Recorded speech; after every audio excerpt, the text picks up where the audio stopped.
Hello mga amiga, hayan. Ako naman ngayon ulit ay maglalagay ng pira sa sobrang ito na kung saan atin itong ibibigay sa mga estudyante na kung saan nagkaroon ng Academic Excellence Award mga amiga.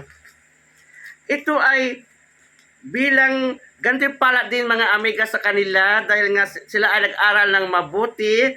Kaya atin sila din bigyan ng magandang regalo na sila ay matuwa mga amiga. Kasi ako ay naimbitahan na maging guest speaker ng isang school na kung saan doon din ako nagtapos ng aking elementary.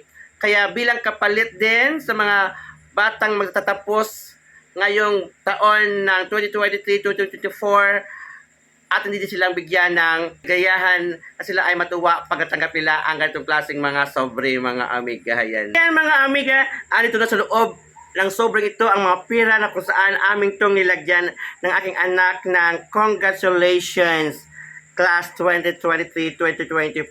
Ayan. Sana ito ay makapagbigay din ng inspirasyon sa mga batang hindi din mabigyan ito. Ang importante, makabigay ito ng magandang alaala sa kanila na sana sa susunod nilang pagpasok sa kanilang school ay pag-isipan nila mabuti na sila ay mag-aral talaga mga amiga. O, diba? Kasi nga, atin lang itong ibigay sa may nagkaroon ng Academic Excellence Award. Dahil alam natin na sila ay naghihirap upang marating at makuha nila ang ganoong grado mga amiga. Yan. Malit man ito, sana makapagbigay ito ng saya, tuwa at ligaya sa mga batang makatanggap nito mga amiga. Yan. At ako din ay salamat sa school na nag-invite sa akin na maging guest speaker ng kanilang graduation day mga amiga. Yan. Tuloy pa rin tayo sa ating goal na makatulong, makapagbigay din ng ligaya sa mga tao. Sana hingi ko din sa inyo, dyan ayos lagi sa aking tabi, mahalin nyo aking mga ginagawa, tulungan niyo ako, suportahan niyo ako sa pamagitan din ng inyong pagmamahal sa aking bahay mga amiga. Yan.